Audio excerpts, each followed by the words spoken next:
Ayun, sa wakas at dumating na rin yung pinakakahintay ko na package. So, excited na ako mag-unbox nito at sana hindi na to scam. Katulad nung una, na scam ako eh. So, samahan nyo na ako. Hey!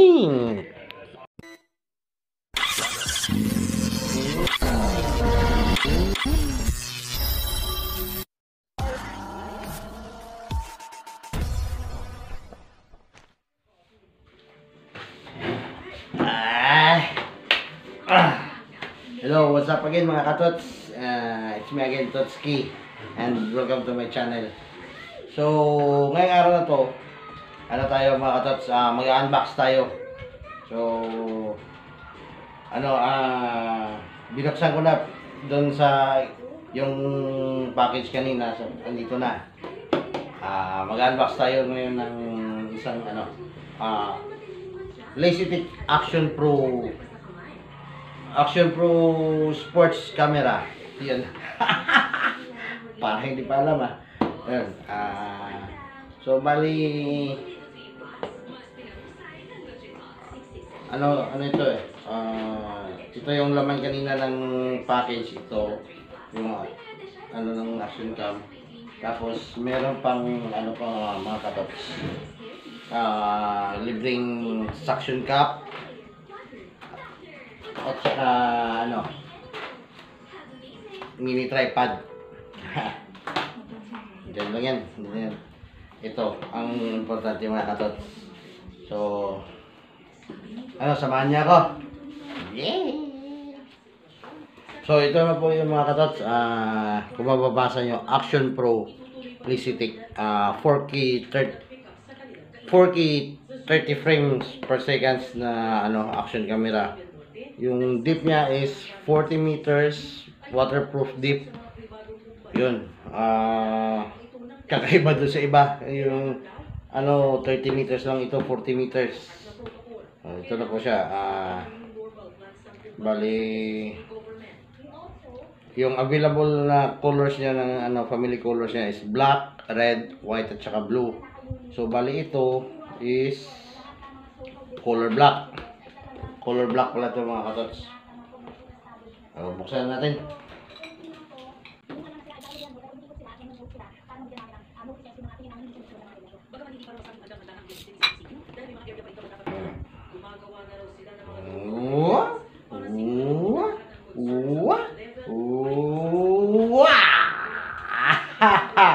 Ito na po siya. So, ayun, medyo parang maliit lang siya tingnan, pero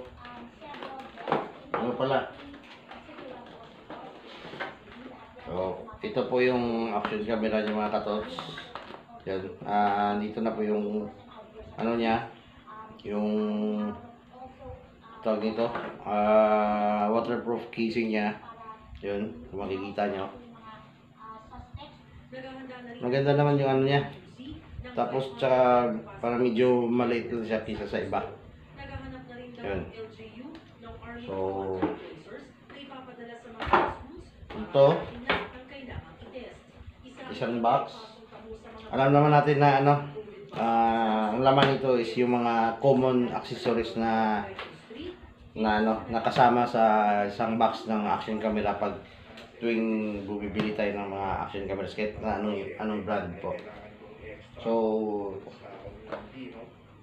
mamaya na to, ipapakita ko mamaya ito sa inyo kung ano mga laman nito na isa-isahin ko para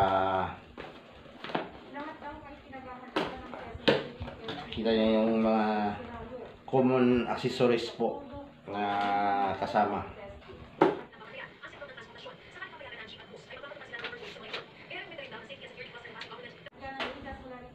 Dito muna tayo sa sa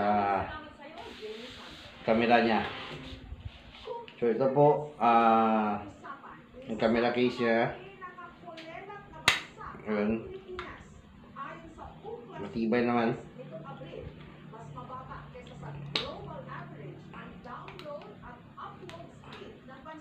Tsaka yan, ito yung camera mismo. So yan, bagong-bago pa. Yan. Makikita nyo. Sa likod niya ganun din. Bali, ano siya, meron siyang, ano niya, sa ngayon. Bali, 170 degree wide angle pala yung ano niya, yung lens niya. Tapos, yung resolution niya, merong 720p at 120 frames per second. Merong 1080 pixels at 60 frames per second. Merong 2.7K pixels at 30 frames per second at saka 4K 30 frames per second. So, tatry natin ito i-on. Ano natin, titingnan natin yung settings niya sa loob. Kung totoo ba talaga yung nakalagay doon na settings.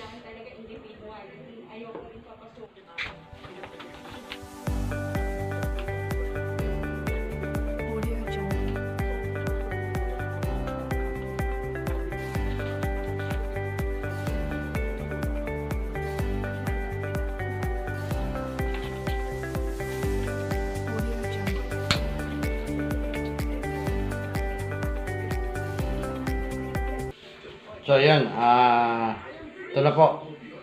Ano na po. Yun. Kung nakikita nyo. Yan.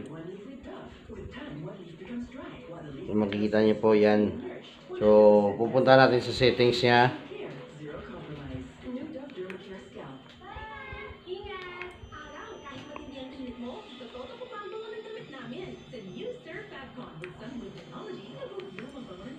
Yan, yan po settings.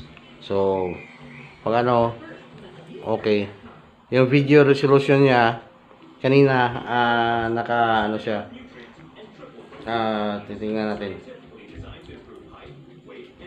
Yan ang mga pagpipilian niya. Merong 4K, merong 2.7K, merong 1080p at 60, 1080p at 30. Kita niyo ba? Yan, ganun.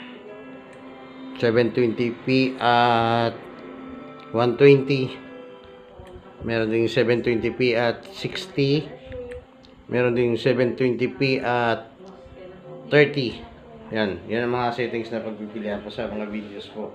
Resolution. So, sa akin po, pipili ko lang po is yung 1080p 60 frames. Yan. Sa ano naman niya, sulit naman yung ano, mura lang to eh.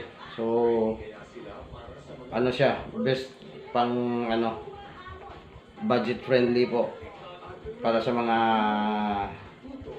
ano, small YouTuber na katulad ko rin. At saka doon po sa mga nagbabalak na bumili, pwede din to, recommended ko din to, mga katots. So, ayan, tatry na natin yung ano niya, yung video output niya. So, tingnan niyo na lang yung susunod na video, mga katots.